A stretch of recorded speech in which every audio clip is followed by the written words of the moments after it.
Jumpa lagi dengan channel saya Anis Gracia di Malang.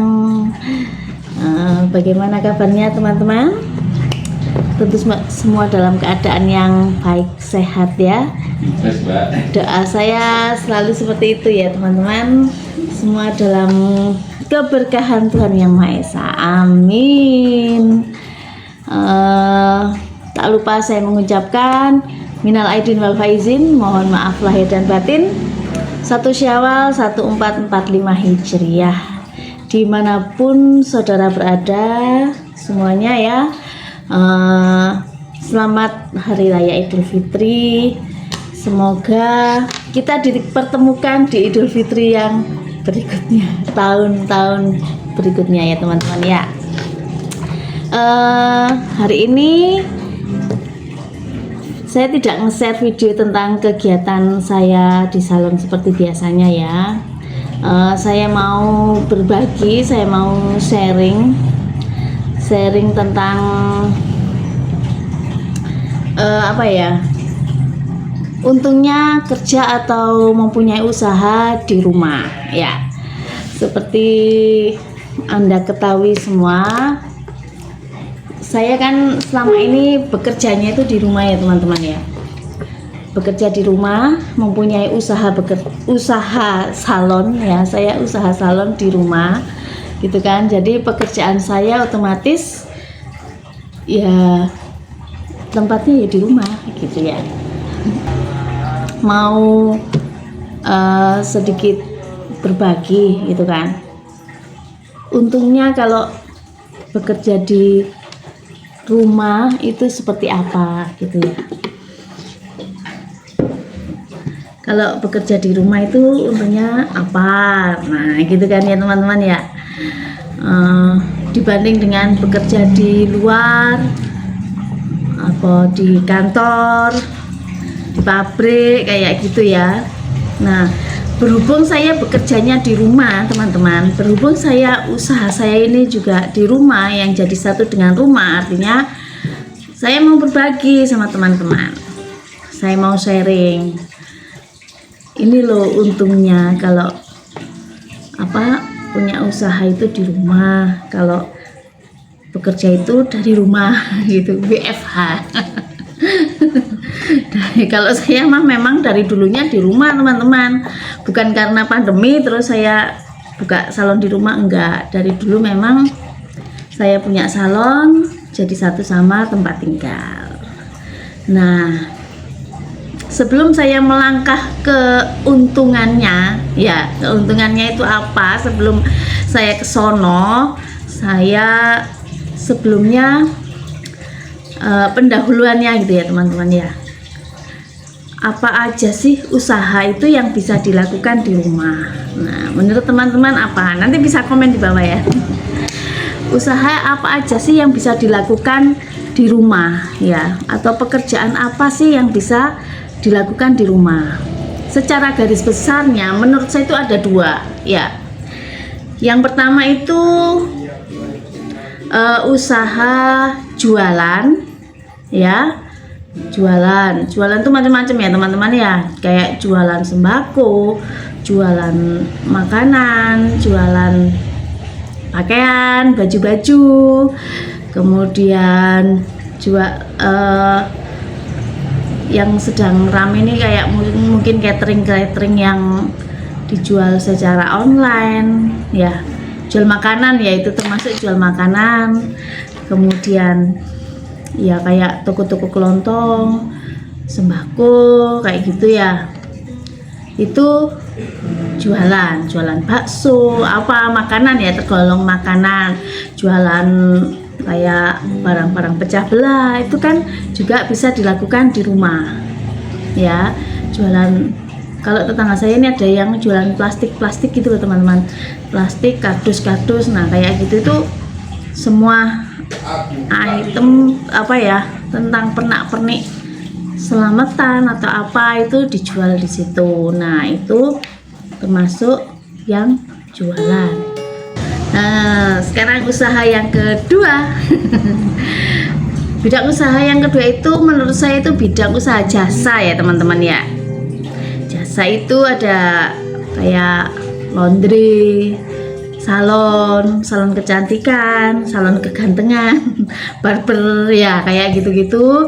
Kemudian penjahit, terus pijat. Kalau teman saya punya pijat urat, nah pijat bayi, baby kayak gitu-gitu, sauna baby. Kemudian ada juga cuci motor ya, jasa cuci motor. Kemudian di bidang kesehatan, misalnya kalau di dekat rumah saya ada bidan Nina, nah itu kan termasuk usaha yang dikerjakan di rumah, dia juga bekerja. Nah itu kan termasuk jasa juga ya teman-teman ya. Banyak lagi mungkin yang lain ya yang saya nggak ingat ya. Apa mana yo sing jasa ya, kita menjual jasa ya, kayak laundry itu kan terima, nanti setrika, cuci, nanti diantar atau diambil, itu kan bisa dilakukan di rumah ya kan. Medsos kan sekarang sudah wow keren banget gitu kan, hanya kita status upload statusnya jreng gini, buka laundry gini sudah banyak yang komen, di mana mbak tempatnya, berapa per kilonya, nah kayak gitu. Jadi kalau kita sudah punya usaha, jangan malu untuk membuat status setiap hari diupload supaya orang tahu kita masih buka ya kan. Oh ternyata si Mbak Dia ini buka laundry. Nah kalau kita nggak update status, kita nggak bikin status tentang usaha pekerjaan kita, kalau kita sebagai pengusaha ya, saya arahnya wes pengusaha lah, pengusaha kecil, pengusaha besar, pengusaha menengah, UMKM, nah itu termasuk pengusaha ya teman-teman ya. Kita imani kita jadi pengusaha yang besar, amin. Jadi usaha-usaha itu jangan lupa kita selalu bikin status di medsos, di Facebook boleh, di Instagram, bikin YouTube. Nah kayak saya coba-coba ya teman-teman ya, supaya saya bisa berbagi sedikit apa yang pengalaman saya pribadi teman-teman. Saya sudah buka usaha itu lebih dari 20 tahun usaha rumahan. Nah jadi saya mau sedikit berbagi tentang usaha saya. Nah sekarang masuk di poinnya, apa sih untungnya kalau kita punya usaha di rumah, kalau kita bekerja di rumah. Nah, untungnya yang pertama, the first is karena kita bekerja di rumah, otomatis kita waktunya ada full di rumah ya. Yang pertama itu bisa mengerjakan pekerjaan rumah ya, kita sambil bekerja bisa sambil melakukan aktivitas di rumah, beres-beres, masak,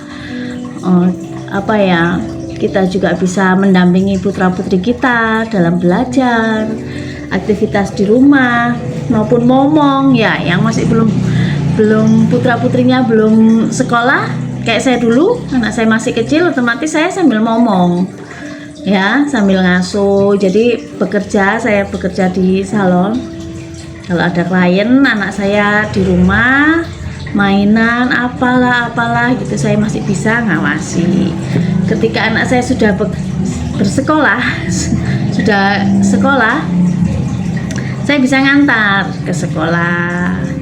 Jadi kalau sekarang kan enak ya, zamannya sudah online ya, sudah janjian WA dan sebagainya. Jadi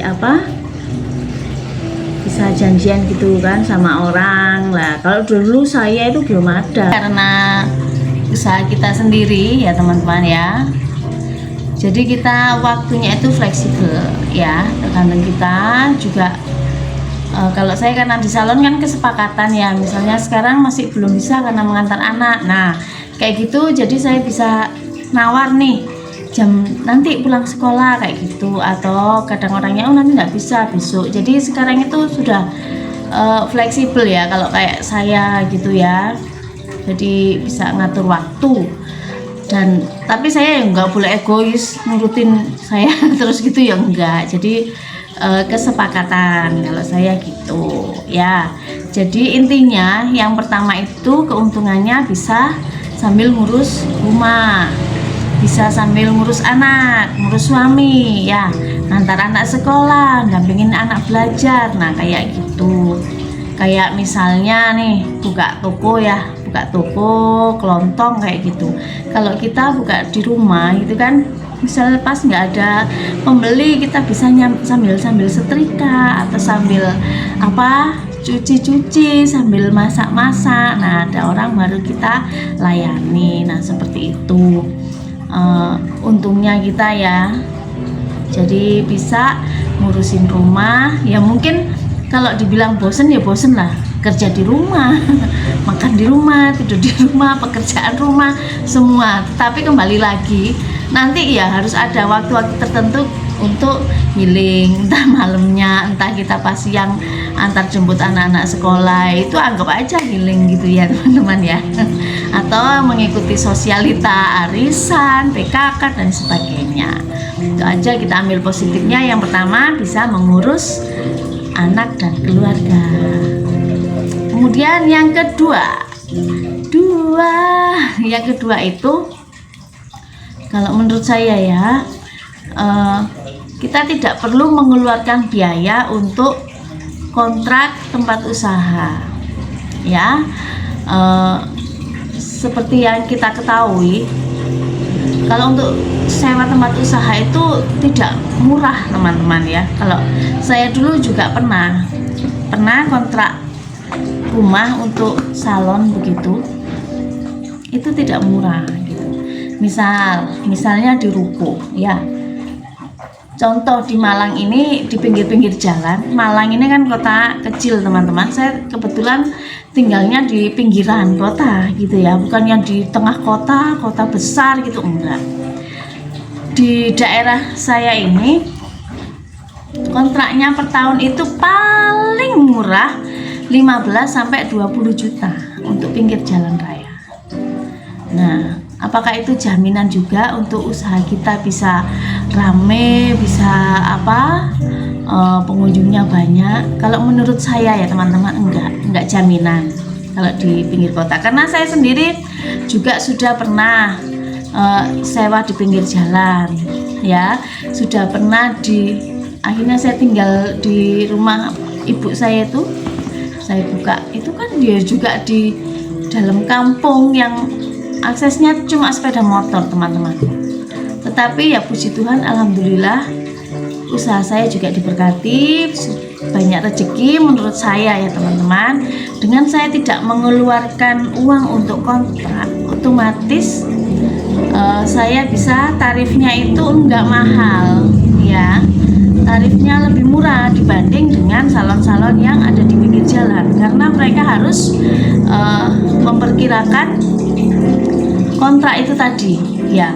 Misalnya kontraknya katakanlah 15 juta, jadi per bulan itu paling enggak kan menyisihkan 1,5 juta untuk kontrak tempat. Nah seperti itu kan otomatis perhitungan untuk harga dari dagangan kita ini kan lebih mahal gitu ya. Misal kalau jual bakso gitu kan, atau jual es, pop es gitu, atau es apalah. Kalau kita sewa tempat, otomatis kan dengan dibandingnya di rumah lebih mahal harganya yang disewa, karena kita juga ada perhitungan sewa tempat. Kalau misalnya kayak saya ya, ini contohnya saya ya, misalnya kalau saya harus tinggal di kontrakan, otomatis kayak smoothing gitu ya. Misalnya untuk rambut sebahu, paling saya nariknya kalau di rumah itu 200-250 ribu misal. Tetapi kalau di ruko, karena saya memperhitungkan kontrak, memperhitungkan listrik pasti lebih mahal, air pasti lebih mahal, itu efek ya. Kalau pinggir jalan itu pasti tipenya itu naik. Nah itu bisa saya sampai tarifnya bisa 250 sampai 300.000. Nah, pasti ada bedanya. Seperti itu. Jadi keuntungannya karena yaitu tadi kita tidak perlu mengeluarkan biaya untuk tempat usaha. Balik lagi ke medsos ya, kita diuntungkan dengan medsos walaupun kita nggak yang di pinggir jalan, tetapi kalau kita rajin mengupload usaha kita, teman-teman ya, kalau kita memang punya usaha, kita rajin mengupload, itu bagus ya. Tapi kalau yang kita upload itu, misalnya saya ini usaha salon, tapi saya nguploadnya itu saya jalan-jalan beli bakso, saya upload baksonya, jalan ke sana, ini orang itu malah bingung ya. Ini orangnya usahanya laundry tapi saya dia upload ke bakso, mungkin kayak gitu ya, mungkin itu juga.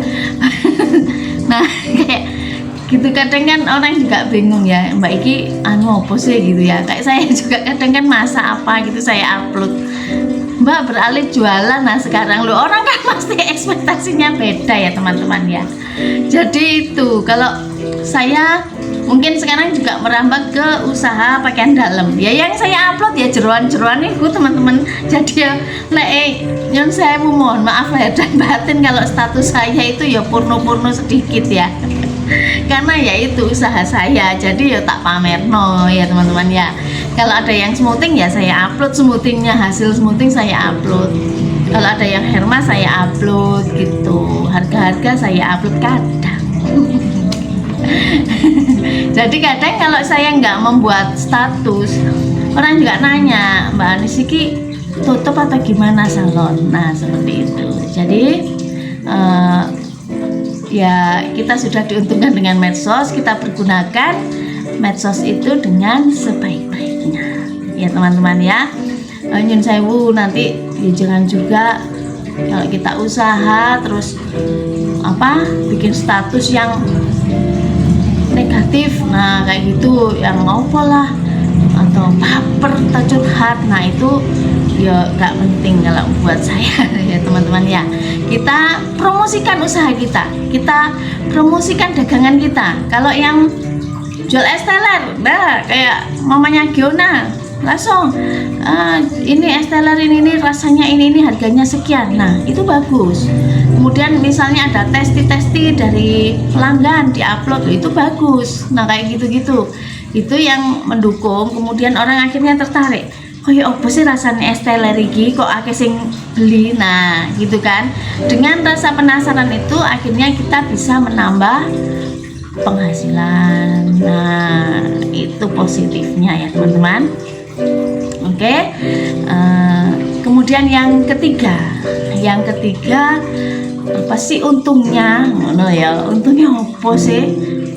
Koyo usaha rumahan ya gitu-gitu gitu ya. Tetapi ini yang ketiga, karena kita tidak perlu mengeluarkan uang untuk kontrak ya, jadi untung kita itu lebih banyak ya kan, nggak dipotong kontrak.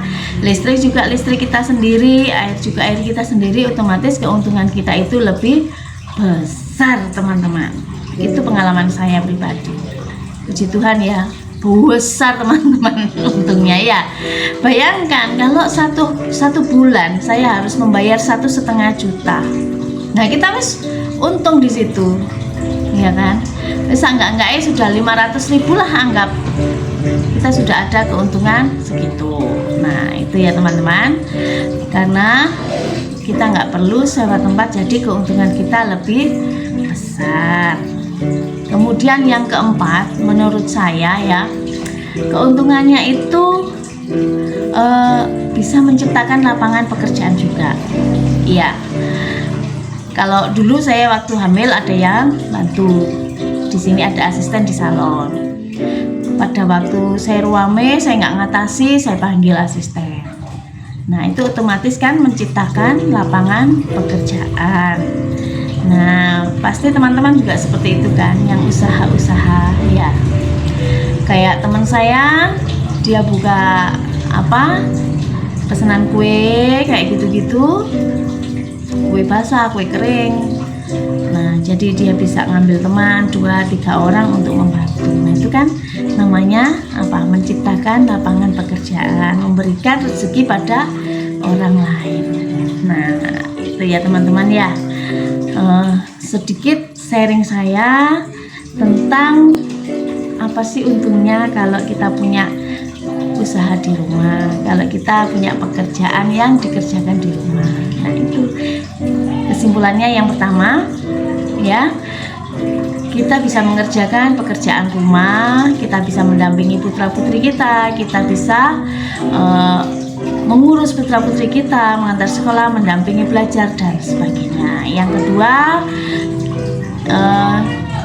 kita bisa tidak perlu mengeluarkan biaya untuk kontrak ya, karena kita sudah di rumah dan jadi satu di rumah ya pekerjaannya. Yang ketiga, keuntungan kita akan lebih besar karena kita tidak perlu mengontrak. Yang keempat, kita bisa menciptakan lapangan pekerjaan. Nah, itu teman-teman ya, menurut saya keuntungannya. Kalau mungkin ada teman-teman yang punya pendapat yang lain, misalnya, oh ini mbak ini ada lagi untungnya, atau oh enggak seperti itu atau apa gitu, silakan komen di kolom komentar ya teman-teman ya. Komentarnya akan saya tunggu, mungkin juga bisa apa ya, bermanfaat bagi teman-teman yang lain. Nah, video saya cukup sampai di sini ya teman-teman. Semoga apa yang saya bagikan bisa bermanfaat bagi teman-teman, bisa menjadikan berkat. Syukur-syukur jadi inspirasi. Oh yos, aku tak buka usaha iki gitu ya. Mungkin saat ini ya teman-teman punya talenta, punya kepandaian di bidang masak atau apa yang selama ini tidak pernah dipublikasikan, yang selama ini tidak banyak orang tahu. Coba share apa yang bisa Anda kerjakan, misalnya jahit baju atau apa gitu ya. Silakan aja dibikin status, jahit spray kayak gitu dibikin status.